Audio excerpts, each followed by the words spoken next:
Please like and subscribe to our channel and click the bell icon to get new video updates. Welcome to the Moth podcast. I'm Phyllis Bowdwin, a storyteller and your host for this week. You may have heard my story, Quiet Fire. Sometimes a story is all about perspective. Two people can look at the same thing and have wildly different takeaways. That's one of the special things about storytelling, getting to see something in a whole new light. This week, we've got two stories about the exact same event, and we'll be doing something a little different this episode. We'll be starting with one storyteller, Cathy Gasiorowicz. We'll pause in the middle to share another story from Clarke that might just shed new light on what happened. Then we'll finish up with Cathy's story. We hope you'll enjoy this shift in perspective. We're using 2022 to take a look back at each of the first 25 years of the Moth, so both of these stories are from 2021. First up is Cathy Gasiorowicz. She told this story in the Twin Cities. The theme of the night was celebration. Here's Cathy, live at the Moth.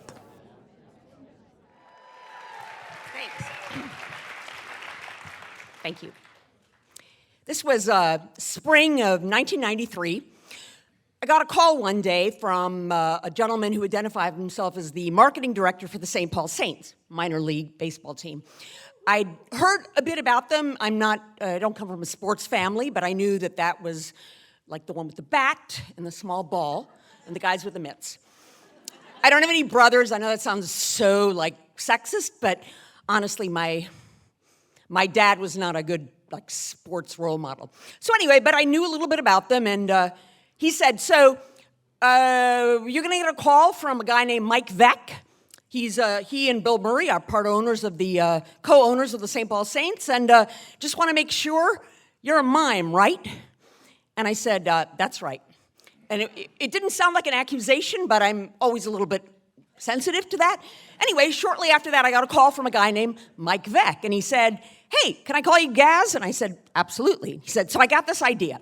Okay, so our motto is, fun is good. Whatever happens at the Saints game, it's supposed to happen. What's happening on the field, that's great, but what happens in the stands, that's what we care about.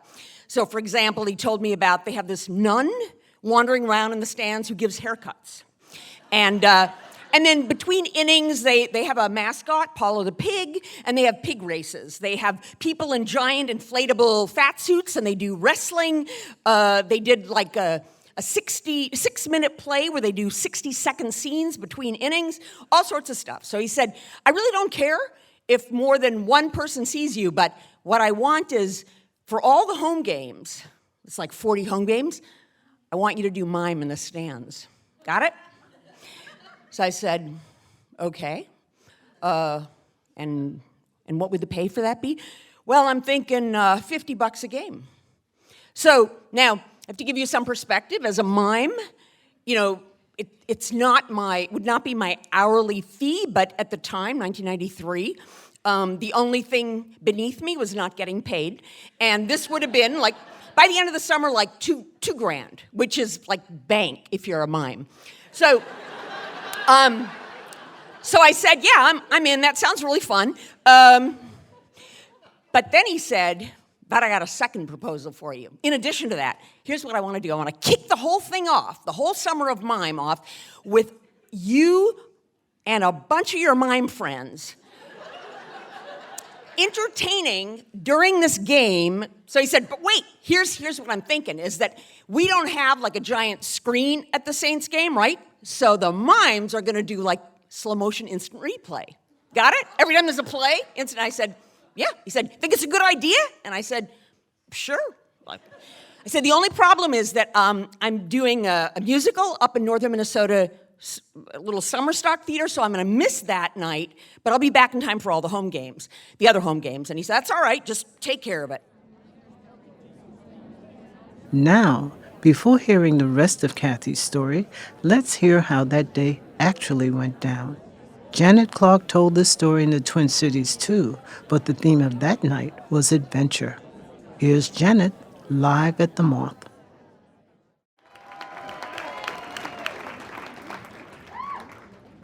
Hi, I'm Janet. And if you look at me, you can see that I have dark hair, a slim build, expressive facial features, and, let's face it, big hands. I was destined to be a mime. The year is 1993, and I'm wearing a striped shirt and white-faced mime makeup. I'm standing in the infield of the St. Paul Saints baseball team at Midway Stadium. A famous producer has hired 6 of us mimes to do what he calls silent night. His idea is that we're supposed to do mime-o-vision, which is instant replays of plays, or instant replays, because they don't have a video screen. Me? I am totally out of my element. There are 5,000 rowdy fans here. Me? I mime at church. But our group has decided that we, even if mime-o-vision isn't the most entertaining, we are going to give it our best shot. We are going to entertain these folks and win over their hearts with our artistry. So we've put together this little sketch. It's a sort of an improv on a baseball game, and we're doing it in the infield to warm up the crowd. And it's got all the best mime bits in it. It's got walking against the wind and the moonwalk. We are rocking it, and we start to hear the crowd chant from behind home plate. They're chanting, "Kill the mimes, kill the mimes, kill the mimes." So we finish our sketch, and then it gets worse. Instead of going into the crowd in pairs so we can do mime-o-vision together, they say, "No, we're going to send you each into a section. You get to improv with strangers alone." This is not my skill set.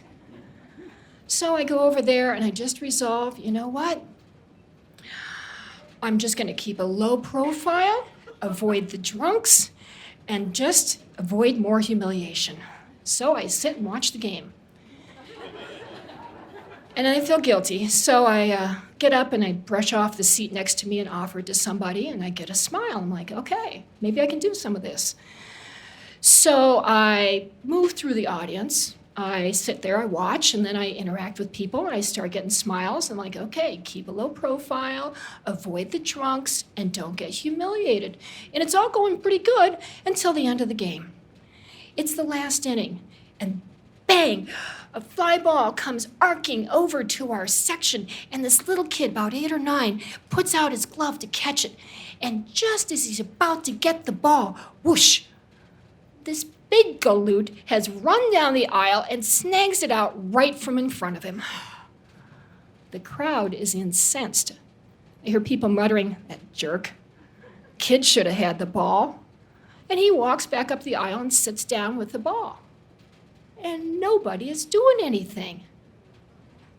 And something deep down inside of me wells up. This is a job for a mime. So the next thing I know, I'm running down the stairs, I'm kneeling in front of the kid, his chin's quivering, I commiserate, and then I reenact what just happened. It's the only time mime-o-vision made any sense. So I end with a gesture of, "Wait here." I walk up the steps to where the big guy is sitting with the ball, and he's gloating with his friend, and at his feet are a bunch of empty beer cups. Uh-oh. Regardless, I get his attention. I review what just happened, and I end with, "And the child was sad." And I put out my hand for the ball. And he goes, "Pfft," turns away. And I wait. And the crowd starts to chant.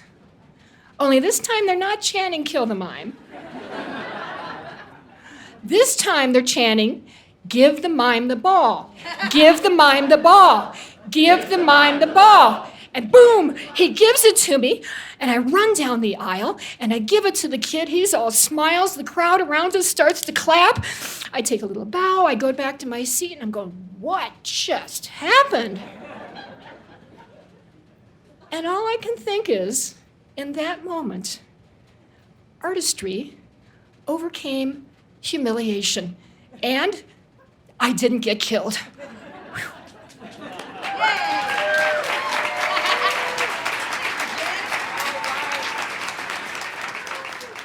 That was Janet Clarke. We'll tell you more about Janet in a bit, but first, let's hear the rest of Cathy Gasiorowicz's story. Remember, she just left the city to do summer stock and didn't know how the Mime-O-Vision night would actually go. Here's Cathy. My roommate's boyfriend and a couple of his friends came up to see the show, and after the performance, we were sitting around. They said, "Oh my God, you have no idea! 2 nights ago, we were at the Saints game, and there were like all these mimes, just like all the mimes in the stand, and like by the third inning, people were like throwing their hot dogs at them, and then by the fourth inning." They had to send the security detail in to pull them out because the whole crowd was chanting, "Kill the mimes! Kill the mimes! Kill them!" Like, so we were all kind of laughing, and I'm thinking, oh, shit. Totally dodged a bullet on the one hand. On the other hand, I'm thinking, that probably is going to just kill my summer of bank. I mean, there's no way Vec is going to bring me in. So anyway, got back to Minneapolis, and I started calling Mike Vec. Just want to make sure that, the mime gig was still on, and was not returning my calls. And I kept calling, and I thought, this is so rude. And finally, he called me back, and he said, "Gaz, you steered me wrong. You told me this would be a great idea." And I said, "Mike, I just agreed with you. I wanted the money." And he said, well, anyway, so yeah, the gig is off. Which was disappointing, but sort of understandable. And then a while later, I think it was maybe a couple of years later, I read in the paper, there was sort of an article about all the cool things that the Saints do, with the exception of if there is a bad idea that's tossed around kind of in the promo room, anybody has the right to invoke the mime clause, which is an indication of a really bad idea. A few years later, like long after I had given away my berets and my clown white and most of my striped shirts, I got a call from the marketing director at the Saints, and he said, "You still doing mime?" And I said, under duress, but sure. And he said, "All right, I got a gig for you." A couple weeks later, in my outfit, I pulled up to a house, hid behind a tree, and then when a giant limo pulled up with Mike Vec and his new bride celebrating their wedding, I jumped out from behind the tree and started doing the mime, the whole thing, and it was delightful. He gave me a huge hug, and all was forgiven. Thank you.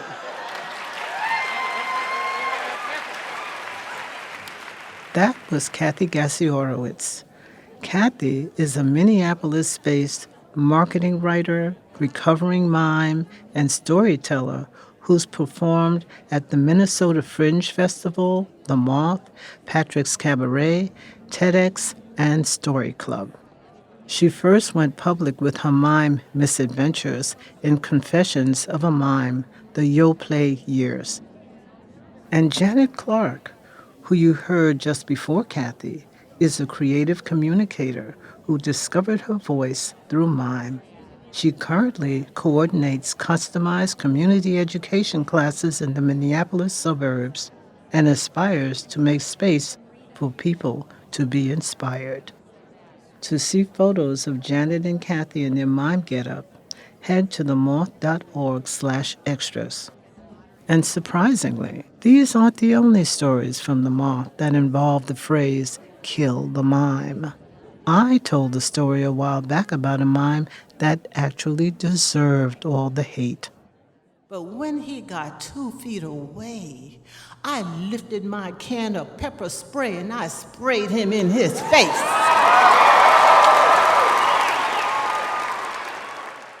To hear the rest of that story, we'll have a link in this episode's extras. Just go to themoth.org/extras. That's all for this episode. We hope you'll come with us as we continue to take a look back at some of our favorite stories from the Moth's 25-year history. From all of us here at the Moth, have a story-worthy week. Sorry, I tried to mime the credits, but that doesn't really work in audio. Phyllis Mary Bowdwin, a Bronx-born artist, jewelry designer, and griot, captures her people's stories through her writing and her art. She was a teacher trainer for the New York City Department of Education, crisis intervention counselor for the Marble Collegiate Church, and coordinator of daytime casting at ABC. Phyllis told her mime story all around the country. This episode of the Moth Podcast was produced by Sarah Austin Janess, Sarah Jane Johnson, Davey Sumner, and me, Mark Solinger. The rest of the Moth's leadership team includes Catherine Burns, Sarah Haberman, Jennifer Hickson, Meg Bowles, Kate Tillers, Jennifer Birmingham, Marina Kluche, Inga Gladowski, and Aldi Kaza. All Moth stories are true, as remembered and affirmed by their storytellers. For more about our podcast, information on pitching your own story, and everything else, go to our website, themoth.org. The Moth Podcast is presented by PRX, the Public Radio Exchange, helping make public radio more public at prx.org.